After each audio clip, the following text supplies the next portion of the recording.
Hi. So, ayan, mayroon na siyang bubong, guys. Lagyan na rin sa wakas ng bubong.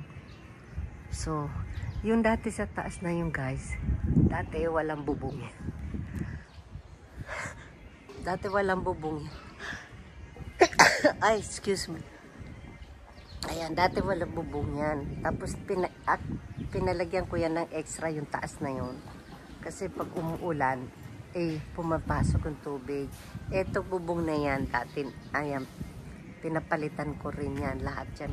So, ngayon guys, ayan na siya, may bubong na siya. So, nalagyan na ng bubong lahat. So, okay na siya guys. May bubong na siya. So,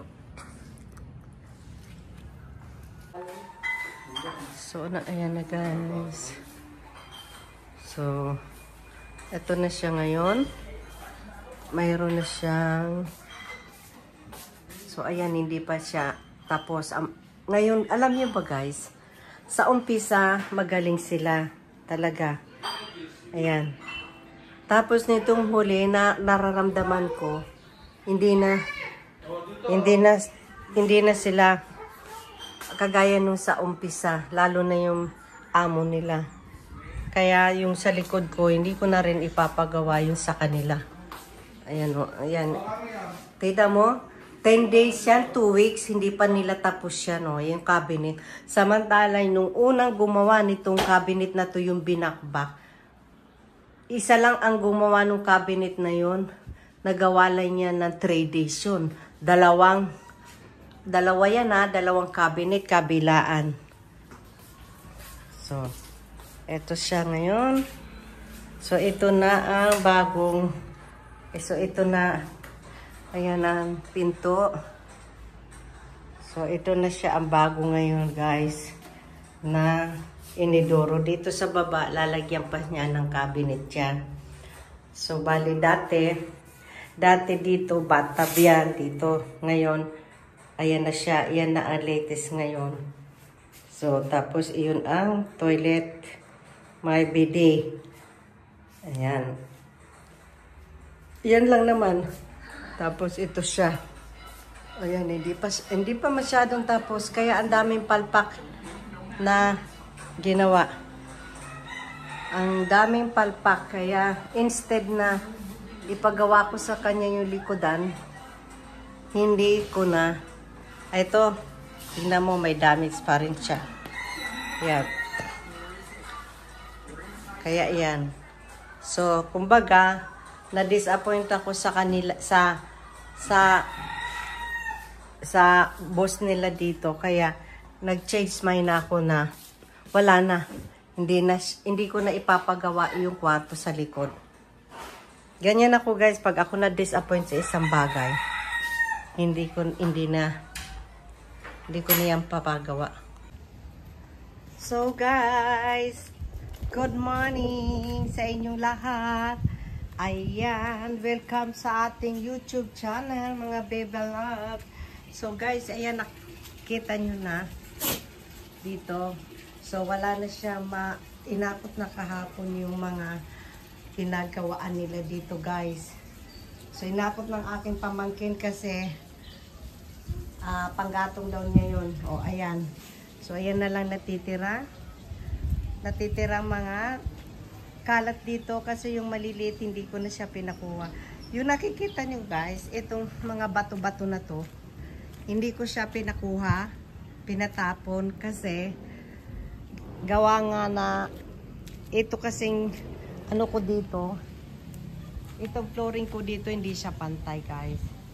Ngayon, ang gusto ko, itatambak ko muna yung bato at saka lalagyan siya ng buhangin para hindi siya magastos sa buhangin. Kasi sabi ng pamangkin ko, ante, kung gusto mong ipapantay yan, yung sahig dito sa likod ng bahay mo, tambakan mo muna siya ng mga bato para hindi masyadong makain ng buhangin. So, pag natambakan na yan ng mga bato guys, konti na lang ng mga buhangin ang mailalagay dyan, hindi lalagyan ng simento. Ito sana ipapagawa ko pa yan dun sa mga gumawa dito ngayon, pero Hindi na kasi na-disappoint ako sa kanila guys. So ito, medyo natira pa yan kasi hiningi yan nung nagtatrabaho dito. Hiningi nila yan. So ngayon, nag-aantay ako dahil Sunday ngayon, ang sabi nila, itatapusin na nila ngayon yung work nila. So ayan pa ang mga hindi pa nila tinapos. At hanggang ngayon is 9 o'clock na, ay wala pa sila dito. Kaya disappoint ako ngayon. Sa umpisa lang kaya guys, alam mo, ang advice ko lang sa inyo pala, another one thing, may natutunan naman ako guys. Ngayon kasi 2 beses ko na itong pagpapagawa. So, may natutunan na naman ako na dapat pala pag nagpagawa ka o nagpa-renovate ka ng bahay, ay kahit kontrata yon, kung kaya nyo kayo ang bumili ng mga materyales, gawin nyo guys. Kasi pala, pagka kinontrata nyo, syempre sila ang mamimili ng ng mga materyales na ikakabit nila. Hindi pipiliin lang nila guys yung mga mumurahin para kumita sila dyan. Dyan kasi sila daw kikita. So kaya ang advice ko sa inyo, pwede nyo naman daw na kontratahin sila sa paggawa. Ayan.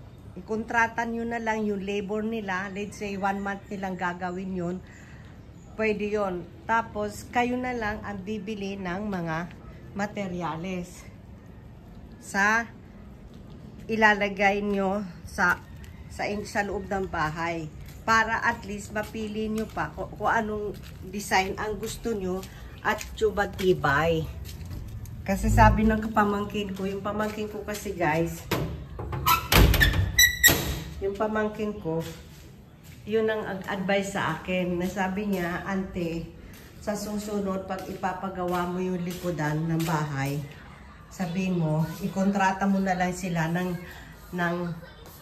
yung labor, kontratahin mo sila. Tapos, ngayon, yung materials, ikaw na lang ang bibili. Ipapalista mo sa kanila kung anong mga kailangan nilang materials, and then ikaw na lang bumili para mapipili mo talaga yung talagang gusto mong design at quality.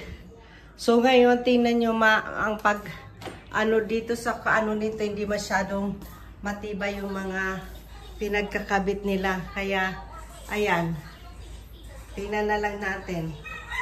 Bale dito sa na to, bali, itong 2 kwarto na to, ayan, at saka itong itong